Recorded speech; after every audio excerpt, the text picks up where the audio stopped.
with them there on the farm, Bernice and Orville. And Gail was a small baby. Yeah. And she had this white fuzzy lamb toy that somebody had given her for her birthday or Christmas, and she was scared to death of it. She would never play with it. So when Marvin would lay down to take his nap on the living room couch, he'd put that fuzzy lamb on his chest, and then Gail wouldn't go over there and wake him up. Wouldn't bother him, huh? How was it decided that Wilford would be the one that would farm that one? Albert already had his farm because he bought his farm in 1939. So he bought his farm because he was married and his dad was healthy, and so he was just going to go farm his own farm. I did not know that Irene worked for Albert until he got married. Roger, I didn't remember that. Roger was telling me that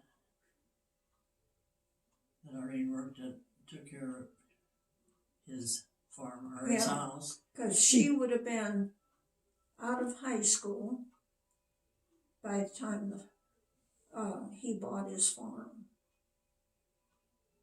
So when was Roger born? Roger and Patty were born in, let's see, the war in 46. Yeah, because they're 10 years younger than you. Yeah. And Patty was born on Marvin's birthday in 46, and then Roger was born on 31st of December of 46. So did Marvin already have his farm too? No, I don't remember what he was doing. But Wilford, the Korean War started in June 25th of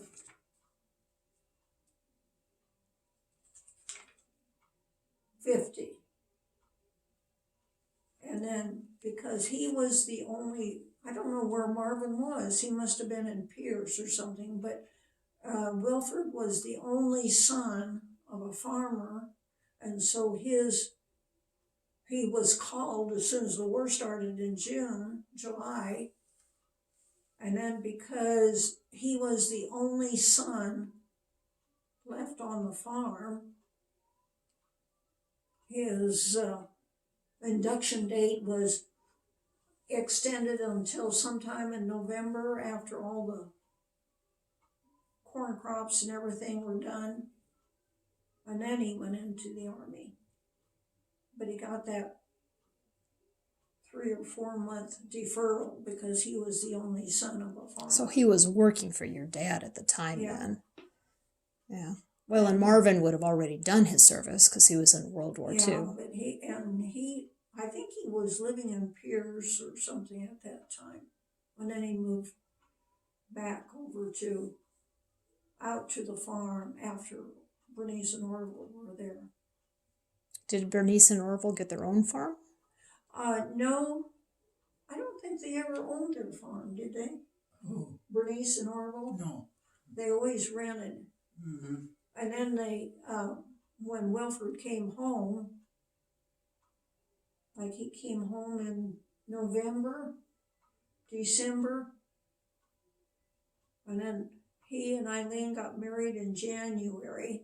So then Bernice and Orville moved to that farm that they rented and farmed until they finally went into town.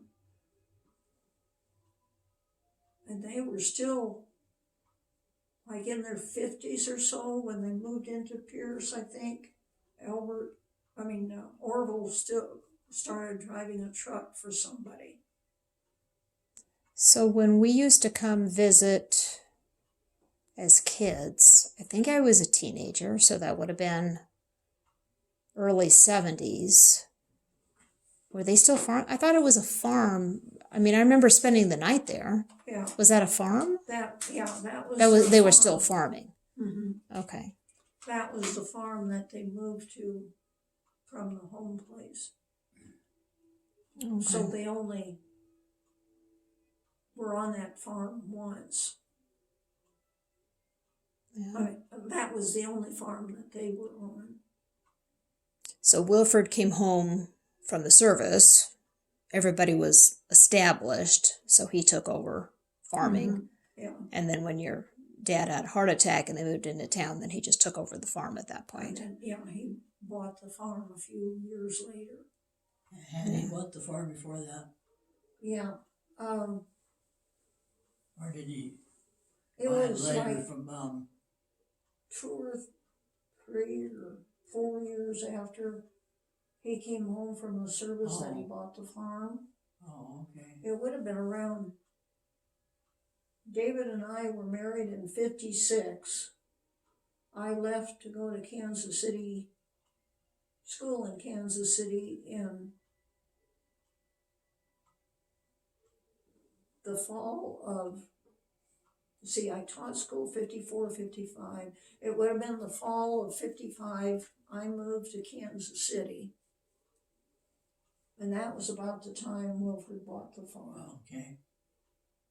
Because it was